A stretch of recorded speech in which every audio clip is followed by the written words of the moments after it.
Krishna cooking show માં તમારું સ્વાગત કરું છું। આજે આપણે સરસ મજાના ચીઝ પોટેટો બોલ્સ બનાવીશું અને 3 વસ્તુ તેમાંથી બનાવીશું।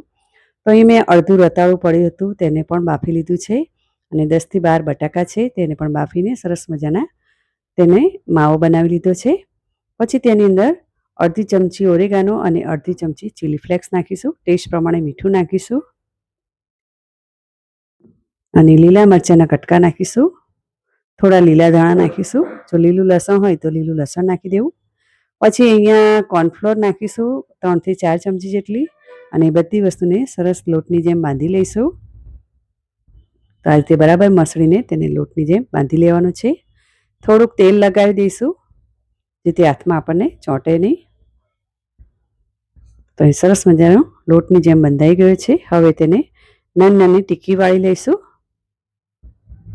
અને ટીકીની વચ્ચે આપણે ચીઝ ક્યુબ મૂકીશું। તો પ્રોસેસ ચીઝ લીધું છે, મોઝરેલા હોય તો મોઝરેલા લેવું, જે અવેલેબલ હોય તમારી પાસે તે લઈ લેવું।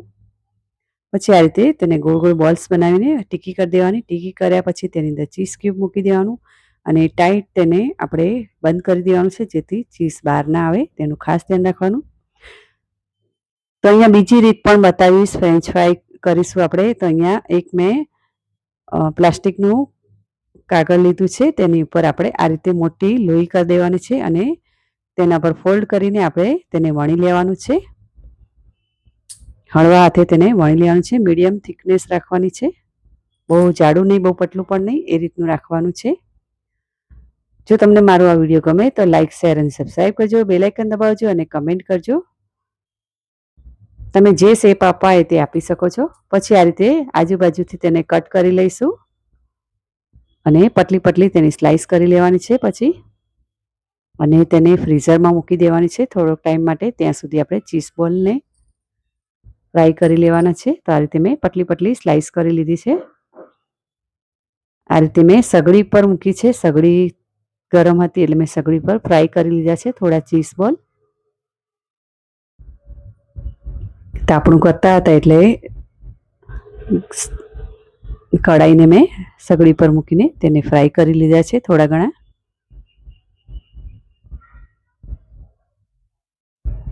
તો આ રીતે બધા ચીઝ બોલ આપણે તળી લઈશું, જ્યાં સુધી તળાય ત્યાં સુધી તેને તળી લેવા સગડી પર।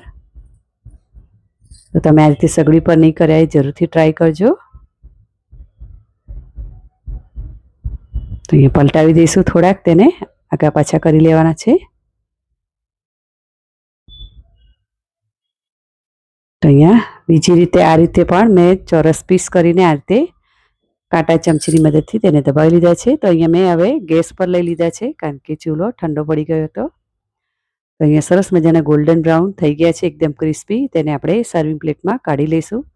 તમે જોઈ શકો છો સરસ મજાના આપણા દેખાય છે ચીઝ બોલ, પોટેટો ચીઝ બોલ। ખૂબ જ સરસ બન્યા હતા અને ટેસ્ટી પણ બન્યા હતા। તો ચીઝ ના હોય તો ચીઝ વગર પણ તમે આ રીતે બોલ્સ બનાવી શકો છો। તો અહીંયા જે બીજા શેપ બનાવ્યા હતા તે પણ આપણે તળી લઈશું। તમે કોઈ પણ શેપ આપીને તેને બનાવી શકો છો। તો અહીંયા બીજા શેપ પણ ગોલ્ડન બ્રાઉન થાય ત્યાં સુધી તેને તળી લેવાના છે। એ સરસ મજાના તળાઈ ગયા છે। ગરમા ગરમ તેને સર્વ કરવાના, ખૂબ જ ટેસ્ટી લાગશે અને ખાવાની ખૂબ જ મજા આવશે। તો અહીંયા ફ્રીઝરમાંથી મેં કાઢી લીધા છે, એની સ્લાઇસ છૂટી પાડી લીધી છે, તમે જોઈ શકો છો। તો એ બહુ મોટી સ્લાઇસ છે તો વચ્ચેથી મેં તેને કટ કરી લીધા છે। તો ફ્રેન્ચ ફ્રાય આપણી થઈ ગઈ છે। આ રીતે પણ તમે ફ્રેન્ચ ફ્રાય બનાવી શકો છો। તેને પણ ગોલ્ડન ક્રિસ્પી કરી લેવાના છે, એકદમ ગોલ્ડન બ્રાઉન। તેને પલટાવી દઈશું। ખૂબ જ ટેસ્ટી લાગશે, આ રીતે પણ તમે બનાવી શકો છો। તમે અહીંયા 3 રીતે તમને તળીને બતાવ્યા છે, તો તમે પણ આ રીતે જરૂરથી ટ્રાય કરજો। ખૂબ જ સરસ બને છે અને ખાવાની ખૂબ જ મજા આવે છે અને તરત જ ઘરમાં રહેલી વસ્તુઓમાંથી તરત જ બની જાય છે। પછી આપણે સર્વિંગ પ્લેટમાં ચીઝ બોલ મૂકીશું અને જે બીજી પણ ફ્રાય કર્યા હતા તે પણ મૂકી દઈશું। અહીંયા ફ્રેન્ચ ફ્રાય નહીં મૂકું હું કારણ કે તરત જ ખાઈ ગયેલા હતા બાળકો।